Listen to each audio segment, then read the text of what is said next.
പിതാവിനും പുത്രനും പരിശുദ്ധാത്മാവിനും സ്തുതി, ആദിയിലെ പോലെ ഇപ്പോഴും എപ്പോഴും എന്നേക്കും ആമേൻ. പ്രിയമുള്ളവരെ, നമ്മൾ ഈ മാരാണത്തെ യൂട്യൂബ് ചാനലിലൂടെ എല്ലാ ഞായറാഴ്ചയും പരിശുദ്ധ സഭയിൽ നടക്കുന്ന വിശുദ്ധ ബലിയുമായി ബന്ധപ്പെട്ടുള്ള നമ്മുടെ ഒരുക്കത്തെക്കുറിച്ച്, നമ്മളെങ്ങനെ പരിശുദ്ധ കുർബാനയ്ക്ക് ഒരുങ്ങിച്ചെല്ലണമെന്നുള്ള ഒരു ധ്യാനത്തിലൂടെ നമ്മൾ കഴിഞ്ഞ കുറേ നാളുകളായി കടന്നുപോയിക്കൊണ്ടിരിക്കുകയാണല്ലോ. ഈ ഞായറാഴ്ച നമുക്കേറെ അനുഗ്രഹപ്രദമായ ഒരു വിശുദ്ധ ആരാധനയിൽ പങ്കുചേരുവാൻ സർവശക്തനായ ദൈവം നമ്മളെ അനുഗ്രഹിക്കുന്നതുകൊണ്ട് നമുക്ക് പ്രാർത്ഥനയോടെ ഇന്നത്തെ ശുശ്രൂഷയ്ക്കായിട്ട് നമുക്ക് ഒരുങ്ങാം. നമുക്കേറെ സ്നേഹത്തോടെ ദൈവകരങ്ങൾക്ക് നമ്മളെ വിട്ടുകൊടുക്കാം. നമുക്കൊരു വാക്ക് പ്രാർത്ഥിച്ച് ആരംഭിക്കാം. നിത്യനും വാഴ്ത്തപ്പെട്ടവനുമായ ഞങ്ങളുടെ സ്വർഗപിതാവേ, നല്ല സമയത്തിനായി ഞങ്ങൾ അങ്ങയെ സ്തുതിക്കുന്നു, ആരാധിക്കുന്നു, നന്ദി പറയുന്നു, മഹത്വപ്പെടുത്തുന്നു. എല്ലാ നന്മകളാലും എല്ലാ ഐശ്വര്യങ്ങളാലും ഞങ്ങൾ നിറയ്ക്കണമേ. ഏറെ ആഗ്രഹിച്ചുകൊണ്ട്, ദൈവമേ അങ്ങേയേറെ സ്നേഹിച്ചുകൊണ്ട്, അവിടുത്തെ പുത്രനോടും പരിശുദ്ധാത്മാവുള്ള കൂട്ടായ്മയിൽ ഇവർ നല്ല ആരാധനയിൽ പങ്കുചേരുവാൻ ഞങ്ങളെ സഹായിക്കണമേ. കേൾക്കുന്ന ഈ വചനങ്ങളൊക്കെ ഞങ്ങളുടെ ജീവിതത്തിൽ ഏറെ സ്നേഹത്തോടെ സ്വീകരിച്ച് അതിനെ പരിശുദ്ധമായി കൈക്കൊണ്ട് പരിശുദ്ധിയോടെ വിശുദ്ധ ആരാധനയിൽ പങ്കുചേരുവാനും അവിടുത്തെ തിരുശരീരരക്തങ്ങൾ അനുഭവിക്കുവാനും ഞങ്ങളെ യോഗ്യരാക്കണമേ. എല്ലാ നന്മകളാലും ഐശ്വര്യങ്ങളാലും നിറയ്ക്കണമേ. പരിശുദ്ധ അമ്മയുടെയും സകല വിശുദ്ധന്മാരുടെ ശുദ്ധിമതികളുടെയും മധ്യസ്ഥൽ അഭയപ്പെട്ടുകൊണ്ട് പ്രാർത്ഥിക്കുന്നു. എല്ലാ കരുണയും മനോഗുണവും ഞങ്ങളുടെ മേലുണ്ടാകുമെന്ന് ഞങ്ങൾ വിശ്വസിച്ചുകൊണ്ട് ഈ ശുശ്രൂഷ ഞങ്ങൾ ആരംഭിക്കട്ടെ.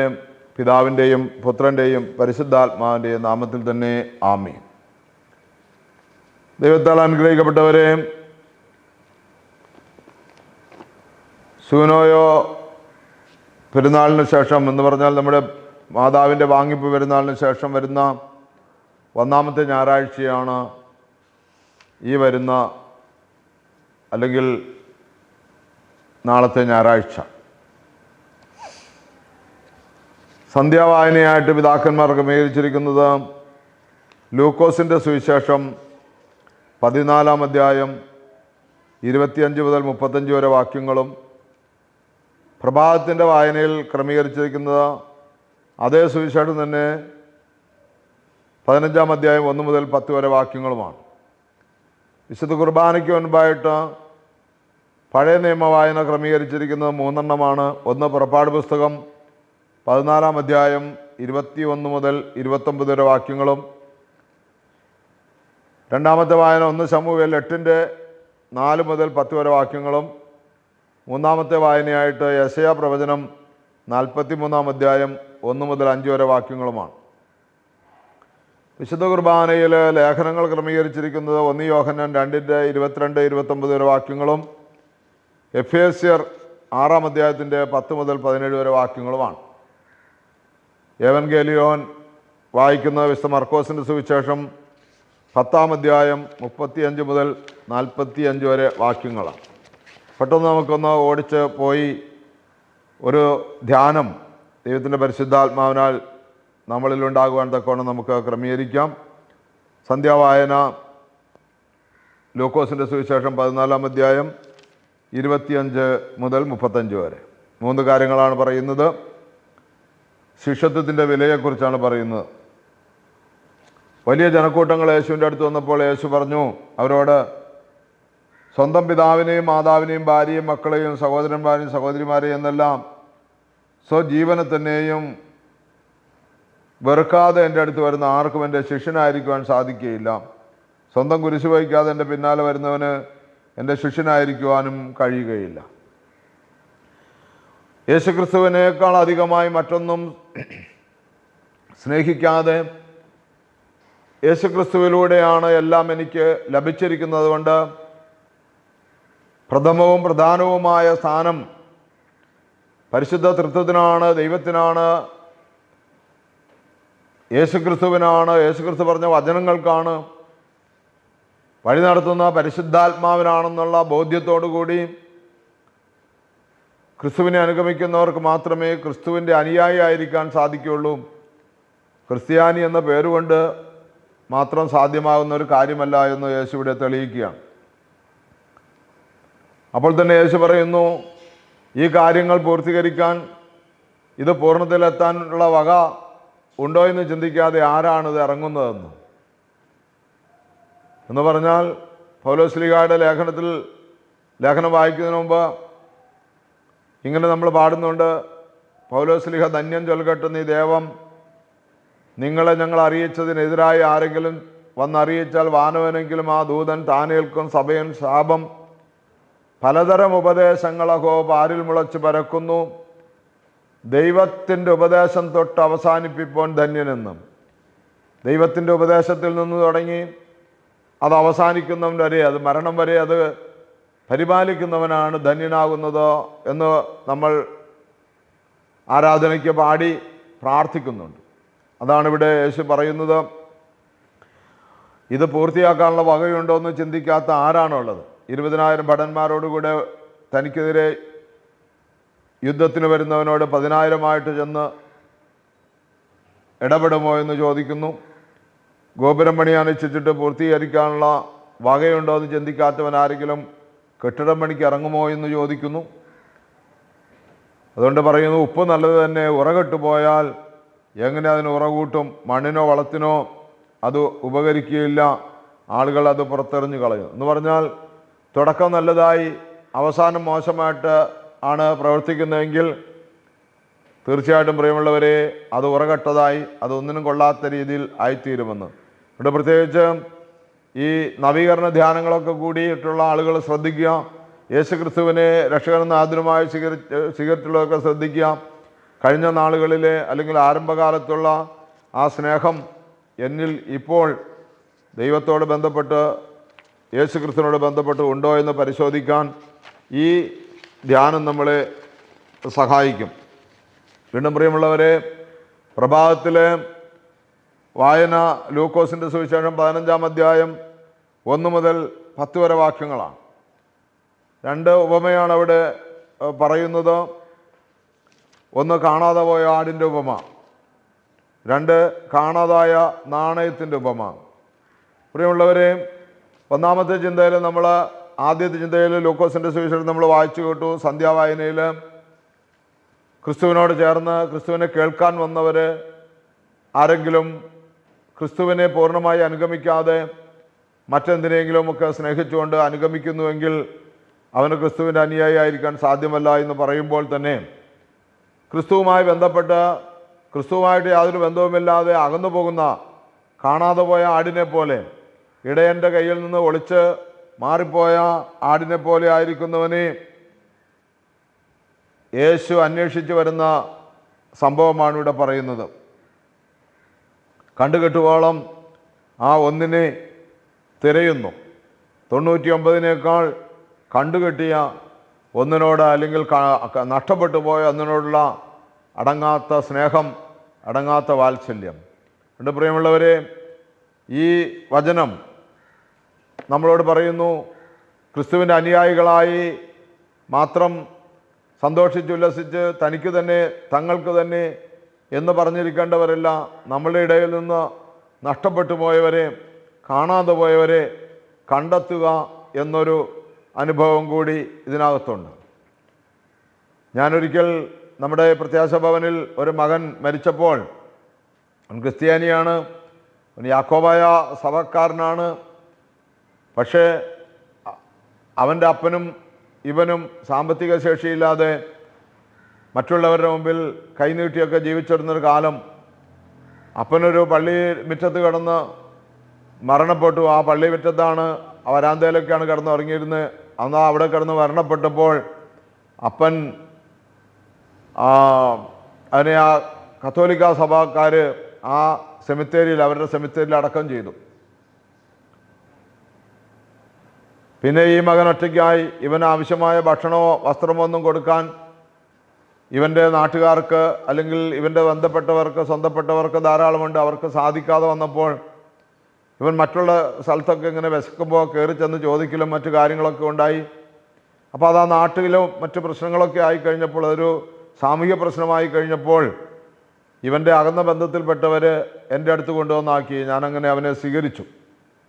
കുറേ നാളുകൾ കഴിഞ്ഞ് അവനൊരു രോഗം വന്ന് ആ രോഗത്താൽ അവൻ മരണപ്പെടുകയുണ്ടായി. അപ്പോൾ അവൻ്റെ മൃതശരീരം അടക്കം ചെയ്യുന്ന കാര്യത്തെക്കുറിച്ച് അന്വേഷിച്ചപ്പോൾ യാക്കോബായ പള്ളിക്കാർ പറഞ്ഞു, അവനെക്കുറിച്ച് ഇപ്പോൾ അറിവൊന്നുമില്ലാത്തതുകൊണ്ട്, അവനെ ഇവിടെ ഒന്നും കാണാത്തതുകൊണ്ട്, അവൻ്റെ പേരൊന്നും രജിസ്റ്ററിലില്ല, അതുകൊണ്ട് അടക്കം ചെയ്യാൻ പറ്റില്ല എന്ന് പറഞ്ഞു. അപ്പോൾ ഞാൻ ഇവനെ ഇവിടെ കൊണ്ടുവന്നാക്കിയവരോട് പറഞ്ഞു, നിങ്ങളെന്നാൽ അവൻ്റെ പിതാവിനെ അടക്കം ചെയ്ത പള്ളിയിൽ അന്വേഷിക്ക്, അവിടെ രജിസ്റ്ററിൽ പേരുണ്ടെന്ന് ചോദിക്കാൻ പറഞ്ഞപ്പോൾ അവിടെയും ഇല്ല, അവിടെയും അവർ സ്വീകരിച്ചില്ല. അന്ന് അങ്ങനെ ഒരു സാഹചര്യത്തിൽ ചെയ്തു പോയതാണ്, ഇപ്പോൾ അത് പറ്റില്ല എന്ന് പറഞ്ഞു. പ്രിയമുള്ളവരെ, അങ്ങനെ വിശുദ്ധ കുർബാന, ഈ നമ്മുടെ ആലയത്തിൽ വിശുദ്ധ കുർബാന അനുഭവിച്ചുകൊണ്ടിരുന്ന ഈ പ്രിയ സഹോദരനെ ഞങ്ങൾ പഞ്ചായത്തിൻ്റെ പൊതുശ്മശാനത്തിൽ ഒരു കാട്ടിൽ JCB കൊണ്ട് കുഴിയെടുത്ത് അവനെ അവിടെ അടക്കം ചെയ്തു. ഇവിടെ കർത്താവ് പറയുന്നു, കാണാതെ പോയതിനെ 99 വിട്ടിട്ട് കാണാതെ പോയതിനെ കണ്ടെത്തുമെന്ന്. നീ ഒരു ദൈവവിശ്വാസിയാണോ? ഞാനും നിങ്ങളും അടങ്ങുന്ന ഈ സമൂഹം ക്രിസ്തീയ മൂല്യങ്ങൾക്ക് വില കൊടുക്കുന്നതാണോ? ഓരോ ഇടവകയിലും കാണാതെ പോയതിനെ കണ്ടെത്തി സ്നേഹത്തോടെ വാത്സല്യത്തോടെ കൂട്ടിക്കൊണ്ടുവരണമെന്ന് ഈ വചനം നമ്മളെ ആഹ്വാനം ചെയ്യുന്നു. രണ്ടാമത്തത്, കാണാതെ പോയ ആടിൻ്റെ നാണയത്തിൻ്റെ ഉപമയാണ്. ഒരു സ്ത്രീയുടെ നാണയം കാണാതെ പോയി. അത് അവൾക്ക് കണ്ടുകിട്ടി കഴിയുമ്പോൾ അവൾ തങ്ങളുടെ കൂട്ടുകാരെയും അയൽവാസികളെയും എല്ലാം വിളിച്ച്, എനിക്ക് നഷ്ടപ്പെട്ട നാണയം വീണ്ടും കിട്ടിയിരിക്കുന്നു, എന്നോടത്ത് സന്തോഷിക്കുക എന്ന് പറയുന്നു. അപ്പോൾ ഇത് രണ്ടും മാനുഷികമായ സാഹചര്യങ്ങളിലൂടെ, മാനുഷികമായ പരിഗണനയിലൂടെ കടന്നു പോകുമ്പോൾ തന്നെയും കർത്താവ് പറയുന്നു, അനുതപിക്കുന്ന ഒരു ഭാവിയെക്കുറിച്ച്. കാണാതെ പോയവൻ അവനെ കണ്ടെത്തി തിരിച്ചു കൊണ്ടുവരുമ്പോൾ, ചെയ്ത തെറ്റിനെ ഓർത്ത് പശ്ചാത്തപിക്കുമ്പോൾ അനുതപിക്കുന്ന ഒരു ഭാവിയെക്കുറിച്ച് ദൈവത്തിൻ്റെ ദൂതന്മാരുടെ മുമ്പിൽ സന്തോഷമുണ്ടാകുമെന്ന് സത്യമായി ഞാൻ നിങ്ങളോട് പറയുന്നു എന്ന് പറയുന്നു. അപ്പോൾ ഒരു പാപി മാനസാന്തരപ്പെടുമ്പോൾ സത്യമായും സ്വർഗം സന്തോഷിക്കുമെങ്കിൽ നമ്മളുടെ ശുശ്രൂഷകൾ വഴി അനേക കാണാതെ പോയവരെ കണ്ടെത്തുവാൻ നമ്മുടെ ശുശ്രൂഷ നമുക്ക് ബലം തരണം. അപ്പോൾ ഓരോ കുർബാന അനുഭവവും പ്രിയമുള്ളവരെ കണ്ടെത്തുന്നതിന്, കാണാതെ പോയതിനെ കണ്ടെത്തുന്നതിനുള്ള മാർഗമായി സ്വീകരിക്കണം. ദൈവം നമ്മളെ അനുഗ്രഹിക്കട്ടെ. നമ്മൾ പഴയ നിയമ വായനയിലേക്ക് വരുമ്പോൾ പുറപ്പാട് പുസ്തകം 14-ാം അധ്യായത്തിൻ്റെ 21 മുതൽ 29 വാക്യങ്ങളിലാണ് നമ്മൾ വായിക്കുന്നത്. പുറപ്പാട് പുസ്തകം 14-ാം അധ്യായത്തിൻ്റെ 21 മുതൽ 29 വാക്യങ്ങൾ വായിക്കുമ്പോൾ അത്ഭുതകരമായ രക്ഷയുടെ അനുഭവമാണ് അവിടെ കുറിക്കുന്നത്. വലിയ അത്ഭുതം അവരുടെ ജീവിതത്തിൽ നടക്കുകയാണ്. എന്താണ്? പിന്നിൽ ഫറവോയുടെ സൈന്യം, മുന്നിൽ ചെങ്കടൽ.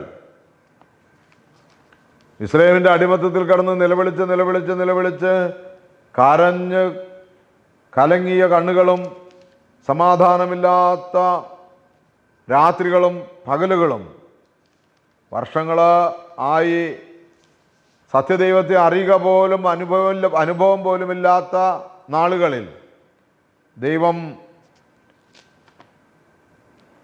അവരെ അവിടെ നിന്ന് രക്ഷിക്കാൻ തീരുമാനിച്ച ദിവസങ്ങളിൽ, അവരെ കനാൻ ദേശത്തേക്ക് കൂട്ടിക്കൊണ്ടുപോകുന്ന ദിവസങ്ങളിൽ അവർ കണ്ട വലിയ ഭീകരമായ ഭയാനകമായ അനുഭവത്തിൽ അവരെ അത്ഭുതമായി രക്ഷിക്കുന്ന സംഭവമാണ് നമ്മൾ ആ ഭാഗത്ത് വായിക്കുന്നത്. നിങ്ങൾക്ക് എല്ലാവർക്കും അറിയാവുന്ന ഭാഗമാണ്, അതുകൊണ്ട് അത് വിശദീകരിക്കുന്നില്ല. ഫറവോയെയും സൈന്യത്തെയും ചെങ്കടലിൽ മുക്കിക്കളയുകയും, എന്നാൽ ഉയർന്ന മതിൽ പോലെ ചെങ്കടലിലെ വെള്ളം 2 വശത്തേക്ക് മാറി ഇസ്രായേൽ ജനം മുഴുവൻ സുരക്ഷിതമായി അക്കരെ കടക്കുകയും ചെയ്യുന്ന ഭാഗമാണ് ആ ഭാഗം. അതുകൊണ്ട് പ്രിയമുള്ളവരെ, ദൈവത്തെ സ്നേഹിക്കുന്നവർക്ക്, നിർണയപ്രകാരം വിളിക്കപ്പെട്ടവർക്ക് സകലതും നന്മയ്ക്കായി വ്യാപരിക്കുന്നുവെന്ന തിരിച്ചറിവ് ഈ നാളുകളിൽ നമുക്കും ഉണ്ടാകട്ടെ. മോശ കടലിന് മീതെ കൈനീട്ടി കർത്താവ് രാത്രി മുഴുവൻ ശക്തമായൊരു കിഴക്കൻ കാറ്റയച്ച് കടലിനെ പിറകോട്ട് മാറ്റി കടൽ വരണ്ട ഭൂമിയാക്കി വെള്ളം വിഭജിക്കപ്പെട്ടു.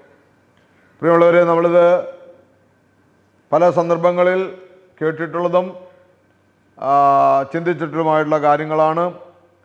വീണ്ടും ശമൂവേലിൻ്റെ പുസ്തകം 1-ാമത്തെ പുസ്തകം 8-ാം അധ്യായം 4 മുതൽ 10 വരെ വാക്യങ്ങളാണ് ആ ഭാഗത്ത് നമ്മൾ വായിക്കുന്ന പഴയ നിയമത്തിൽ. ഇങ്ങനെ രക്ഷപ്പെട്ടു വന്ന ജനം ദൈവത്തിൻ്റെ മഹത്വ പ്രത്യക്ഷീകരണത്തിൽ കൂടാരത്തിങ്കൽ ദൈവശബ്ദം കേട്ട് ജനം ഇങ്ങനെ യാത്ര ചെയ്തു പോകുമ്പോൾ അവർ ഒരുമിച്ച് കൂടിയ അവരുടെ ദേശത്ത് അവർ രാജാവിനെ ചോദിക്കുകയാണ്. രാജാവിനെ ചോദിച്ചാൽ രാജാവ് അവരെ ഭരിച്ചാൽ അവർക്ക് എന്നെ ദോഷങ്ങളൊക്കെ ഉണ്ടാകുമെന്ന് കർത്താവ് അറിയിപ്പ് കൊടുത്തിട്ടും അവർ വിജാതിയെ ഭരിക്കുന്നത് പോലെ ഞങ്ങൾക്കും രാജാവിന് വേണമെന്ന് പറഞ്ഞ് അവർ മുറവിളി കൂട്ടുന്ന അനുഭവവും അവർ യഥാർത്ഥ രാജാവായ ദൈവത്തെ ത്യജിക്കുന്ന അനുഭവമാണ് അവിടെ നമുക്ക് കാണാൻ കഴിയുന്നത്. അതുപോലെ 3-ാമത്തെ വായന യെശയ്യാപ്രവാചകന്റെ പുസ്തകം 43-ാം അധ്യായം 1 മുതൽ 5 വരെ വാക്യങ്ങളാണ്. ഇസ്രായേലിൻ്റെ തിരിച്ചുവരവ് ആണ് അവിടെ പ്രതിപാദിച്ചിരിക്കുന്നത്. യെശയ്യാപ്രവചനം 43-ന്റെ 1 മുതൽ 5 വരെ. യാക്കോബേ, നിന്നെ സൃഷ്ടിക്കുകയും ഇസ്രായേലിനെ രൂപപ്പെടുത്തുകയും ചെയ്ത കർത്താവ് അരുളിച്ചെയ്യുന്നു, ഭയപ്പെടേണ്ട, ഞാൻ നിന്നെ രക്ഷിച്ചിരിക്കുന്നു, നിന്നെ പേര് ചൊല്ലി വിളിച്ചിരിക്കുന്നു, നീ എൻ്റേതാണ്, ഞാൻ നിന്നോട് കൂടെയുണ്ട്. സമുദ്രത്തിലൂടെ കടന്നു പോകുമ്പോൾ ഞാൻ നിന്നോട് കൂടെയുണ്ടായിരിക്കും. നദികൾ കടക്കുമ്പോൾ അത് നിന്നെ മുക്കിക്കളയില്ല. അഗ്നിയിലൂടെ നടന്നാൽ നിനക്ക് പൊള്ളലേൽക്കുകയില്ല, ജ്വാല നിന്നെ ദഹിപ്പിക്കുകയില്ല. പ്രിയമുള്ളവരെ, അവരനുഭവിച്ച ആ ഒരു അനുഭവം ഏറെ ദൈവം വീണ്ടും സ്നേഹത്തോടെ ഇത്രയും പാപം ചെയ്തൊക്കെ പോയിട്ടും വീണ്ടും തിരികെ വിളിച്ച് ഇസ്രായേലിനെ അതിശക്തമായി സംരക്ഷിച്ച് മുന്നോട്ട് കൊണ്ടുപോകും. ഇസ്രായേൽ തിരിച്ചു വരും, ശക്തരാകുമെന്ന് ഒരാഹ്വാനമാണ്. ഈ വായനയിലൂടെ നാം മനസ്സിലാക്കേണ്ടത് നമ്മൾ ശക്തരാകും. നമ്മുടെ എല്ലാ പ്രതിസന്ധികളിൽ നിന്നും, എല്ലാ പ്രയാസങ്ങളിൽ നിന്നും, എല്ലാ പാപവഴികളിൽ നിന്നും ദൈവം നമ്മളെ രക്ഷിച്ചു കൊണ്ടുവരുമെന്നുള്ള ആ പ്രത്യാശയുടെ സന്ദേശമാണ് ഈ വായനയോട് നമുക്ക് നൽകുന്നത്. വീണ്ടും പ്രിയമുള്ളവരെ, വിശുദ്ധ കുർബാനയ്ക്കായി ലേഖനങ്ങൾ പിതാക്കന്മാർ ക്രമീകരിച്ചിരിക്കുന്നത് 1 യോഹന്നാൻ 2-ന്റെ 22 മുതൽ 29 വരെ വാക്യങ്ങളാണ്. 1 യോഹന്നാൻ്റെ 1-ാമത്തെ ലേഖനം 2-ാം അധ്യായത്തിൻ്റെ 22 മുതൽ 29 വരെ വാക്യങ്ങൾ. അവിടെ പ്രകാരമാണ് നമ്മൾ വായിക്കുന്നത്. യേശു രക്ഷകനല്ല എന്ന് പറയുന്നവൻ കള്ളം പറയുന്നു എന്നാണ് പറയുന്നത്. അതുകൊണ്ട് പ്രിയമുള്ളവരെ, ആര് എന്തൊക്കെ പ്രചരണങ്ങൾ നടത്തിയാലും യേശു ക്രിസ്തുവിൻ്റെ രക്ഷയുടെ ആ കർത്താവായ പൊന്നേശു തമ്പുരാൻ്റെ രക്ഷ നാം തള്ളിപ്പറയുകയോ ആ രക്ഷയിൽ നമ്മൾ അകന്നു ജീവിക്കുകയോ ചെയ്യാൻ പാടില്ല. ഒത്തിരി ആളുകളിങ്ങനെ യേശുവിൻ്റെ രക്ഷാകര പദ്ധതിയെ ചോദ്യം ചെയ്യുന്നുണ്ട്.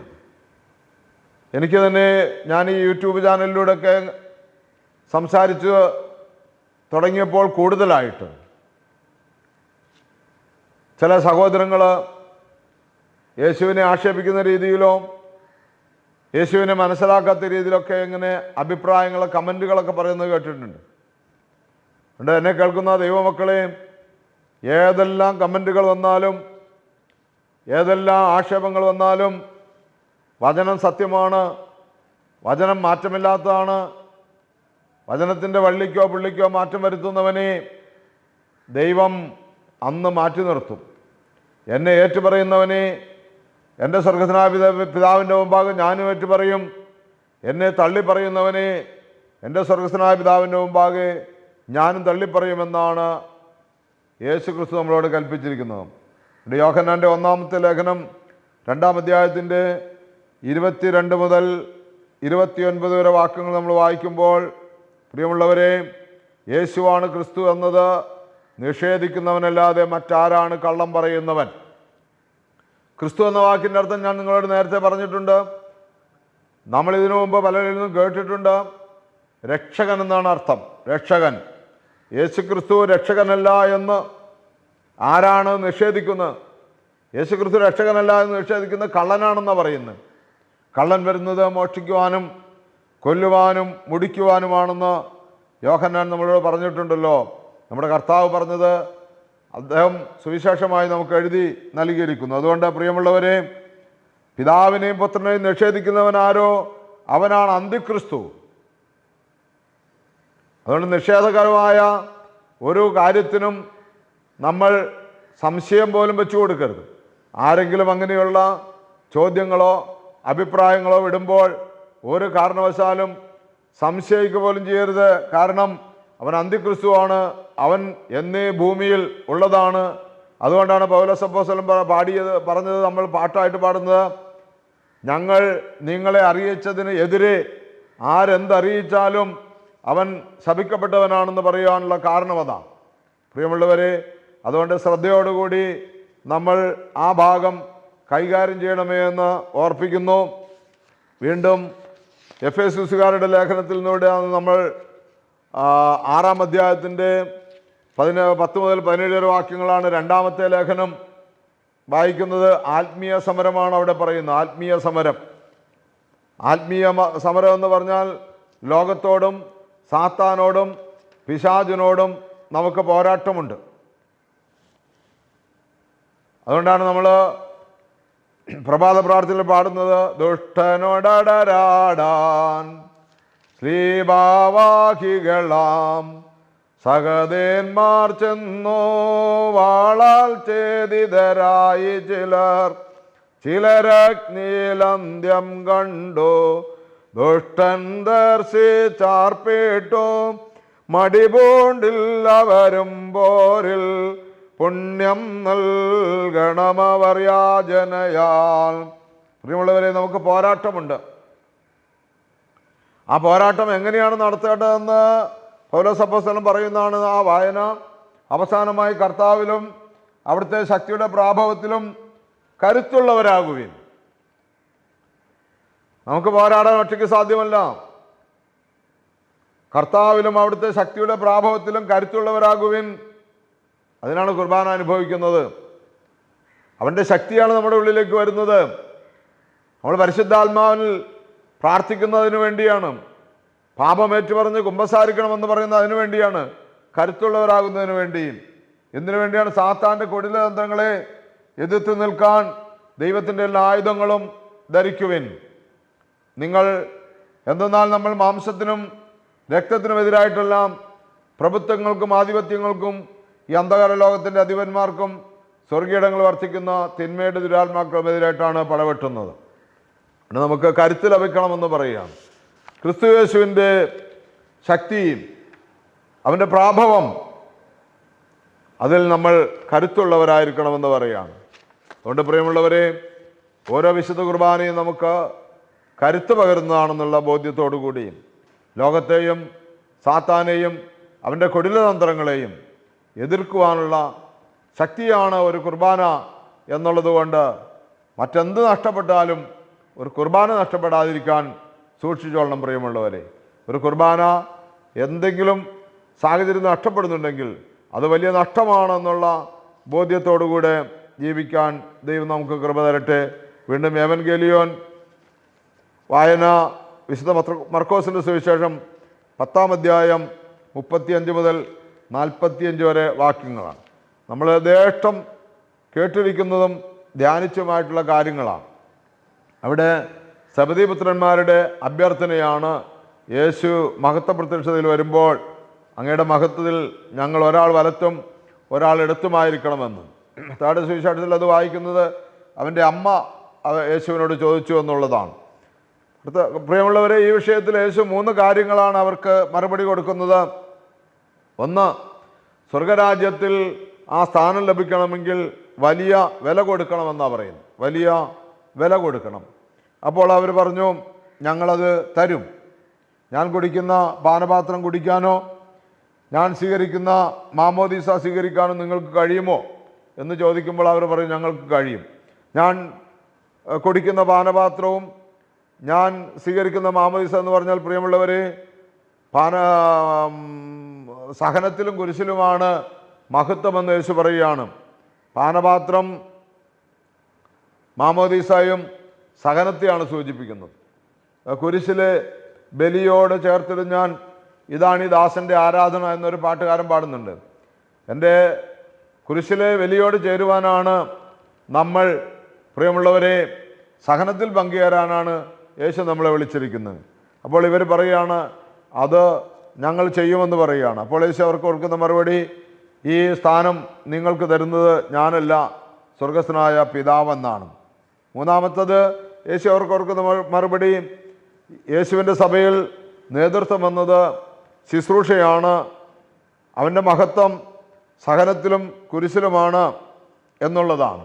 അതുകൊണ്ട് പ്രിയമുള്ളവരെ, ഇത് ആരെങ്കിലും റെക്കമെൻഡ് ചെയ്യിക്കേണ്ടതോ ചോദിച്ച് വാങ്ങേണ്ടതോ അല്ല, മറിച്ച് ഇത് ദൈവത്തിൽ നിന്ന്, ആര് ക്രിസ്തുവിനോട് കൂടെ യേശുവിന് വേണ്ടി എല്ലാം ഉപേക്ഷിച്ച് എല്ലാ ആശയങ്ങളും അഭിപ്രായങ്ങളും യേശു ക്രിസ്തുവിൽ കേന്ദ്രീകരിച്ച് അവനവൻ്റെ കുടുംബത്തിൻ്റെയും ചുറ്റുപാട് സമൂഹത്തിൻ്റെയും മാതാപിതാക്കന്മാരുടെയും ഒക്കെ ഉത്തരവാദിത്തങ്ങൾ നിറവേറ്റി പട്ടിണി പാവങ്ങളിലേക്ക് കയറിച്ചെന്ന് കാണാതെ പോയ ആടിനെയൊക്കെ കണ്ടെത്തി നഷ്ടപ്പെട്ടു പോയ നാണയത്തെയൊക്കെ തിരിച്ചു കൊണ്ടുവന്ന് അങ്ങനെ അവൻ്റെ ജീവിതത്തിൽ അത് പൂർണ്ണമായി പ്രയോജനം ഭവിച്ചു എന്ന് പിതാവായ ദൈവത്തിന് എപ്പോൾ തോന്നുന്നുവോ അപ്പോൾ കൊടുക്കേണ്ടതാണ്.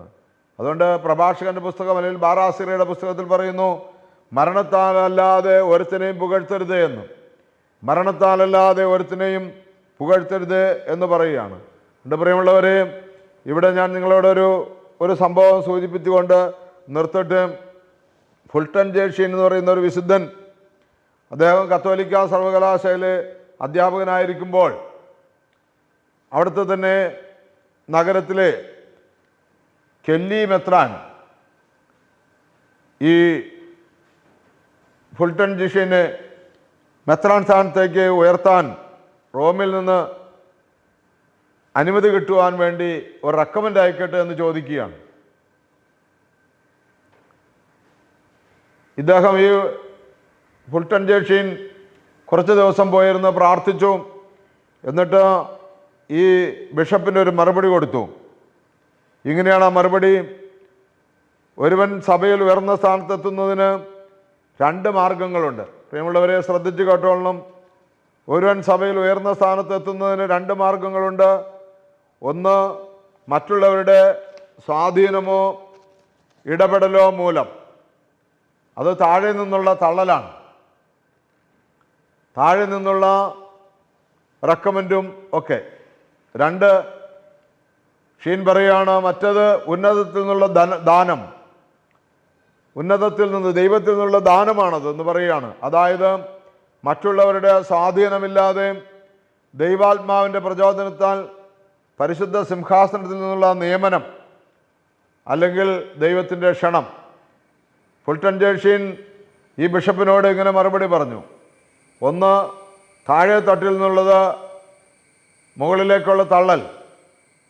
പ്രിയമുള്ളവരെ, ഉന്നതത്തിൽ നിന്ന് വരുന്നതല്ലാതെ താഴെ തട്ടിൽ നിന്ന് തള്ളിവിടുന്നതൊന്നും നിലനിൽക്കില്ല എന്ന് പറഞ്ഞാൽ, ദൈവത്തിൽ നിന്ന് വിളികിട്ടാതെ, ദൈവത്തിൽ നിന്ന് ലഭിക്കാതെ ആരെന്താഗ്രഹിച്ചാലും അതൊന്നും ശാശ്വതമാകുകയില്ല, അത് പൂർണ്ണമാകുകയില്ല എന്നുള്ള ഒരു തിരിച്ചറിവ് ഫുൾട്ടൻ ജേഷീൻ ഉണ്ടായിരുന്നു. അതുകൊണ്ട് എന്നെ കേൾക്കുന്ന ദൈവമക്കളെ, ഇന്ന് അധികാര സ്ഥാനത്തിരിക്കുന്നവരൊക്കെ തങ്ങളുടെ സ്ഥാനങ്ങൾക്കൊക്കെ ഒരുപാട് പ്രശ്നങ്ങളുണ്ട്, ഭാരം വെക്കുന്നുണ്ടെന്നെല്ലാം പറഞ്ഞുകൊണ്ട് നിരപരാധികൾ വരെയും ക്രൂശിക്കുന്ന ഈ കാലഘട്ടത്തിൽ അധികാരം ദൈവത്തിൽ നിന്നുള്ളതാണോ എന്ന് പരിശോധിച്ചറിയേണ്ടതുണ്ട്.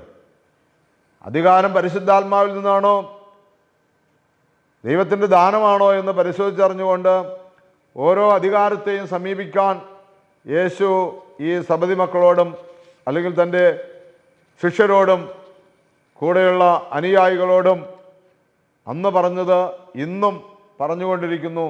ദൈവം നമ്മളെല്ലാവരെയും അനുഗ്രഹിക്കട്ടെ. ഓരോ വിശുദ്ധ കുർബാനയും ദൈവത്തിൻ്റെ കരുതലും കാവലും, ദൈവം പറയുന്നിടത്ത് പറയുന്നത് പോലെ ചെയ്യുവാൻ, ദൈവമൊരുക്കുന്ന സാഹചര്യത്തിൽ ജീവിക്കുവാൻ, ദൈവം അനുവദിക്കുന്ന അധികാരം കൈയാളുവാൻ, അല്ലാതെ ദൈവത്തിൽ നിന്നല്ലാതെ ഒന്നും വേണ്ട, ദൈവത്തിൽ നിന്നാണ് എല്ലാം. ദൈവം തന്നെ ശൂന്യനായതാണ് ക്രൂശിതനായ ക്രിസ്തു നമുക്ക് നൽകിയ അവിടുത്തെ തിരുശരീര രക്തങ്ങൾ എന്നുള്ളത് തിരിച്ചറിഞ്ഞുകൊണ്ട് ഓരോ കുർബാനയും നമുക്ക് വിലപ്പെട്ടതായിരിക്കട്ടെ, അനുഗ്രഹപ്രദമായി തീരട്ടെ. നിർത്തുന്നു. എല്ലാ നന്മകളും എല്ലാ അനുഗ്രഹങ്ങളും ഈ ആരാധനയിലൂടെ നമുക്ക് ദൈവം നൽകട്ടെ. ഒരു വാക്ക് പ്രാർത്ഥിക്കാം. ഞങ്ങളെ ഈ സമയം വരെയും കാത്തു പരിപാലിച്ച ക്രിസ്തുവേ, യേശുവിൻ്റെ സ്നേഹം ഞങ്ങൾ ധാരാളമായി അവിടുന്ന് വർഷിച്ചല്ലോ. നന്ദിയോടെ സ്തുതിക്കുന്നു, സ്തോത്രം ചെയ്യുന്നു. ഒരു സത്യാരാധനയിൽ പങ്കുചേർന്ന് ആത്മാവിലും സത്യത്തിലും ജീവിച്ച് ദൈവത്തിൻ്റെ മക്കളും ക്രിസ്തു യേശുവിൻ്റെ കൂട്ടവകാശികളുമായി തീർന്ന് സഭയിലായിരിക്കുവാൻ, സമൂഹത്തിലായിരിക്കുവാൻ, മരണാനന്തരം പിതാവിനോടുകൂടെ പുത്രനോടുകൂടെ പരിശുദ്ധാത്മാവിനോടുകൂടെ ദൈവരാജ്യത്തിൽ കൂട്ടായ്മയിലായിരിക്കുവാൻ, സബദി മക്കളുടെ ആഗ്രഹം പോലെ ആയിരിക്കുവാൻ ഞങ്ങൾക്കും കൃപ നൽകണമേ എന്ന് പ്രാർത്ഥിക്കുന്നു. കേട്ട വചനങ്ങളെ കൊണ്ട് ഒരു തിരിച്ചറിവിൻ്റെ ബോധമുണ്ടാകുവാൻ കൃപ നൽകണമേ. പരിശുദ്ധ അമ്മേ, ദൈവമാതാവേ, സകല വിശുദ്ധന്മാരെ ശുദ്ധിമതികളെ പ്രാർത്ഥിക്കണമേ. യേശുവിൻ്റെ പരിശുദ്ധ നാമത്തിൽ ചോദിക്കുന്നു. കൃപയോടെ കേട്ടുത്തരം തരുമാറാകണമേ. ആമേൻ.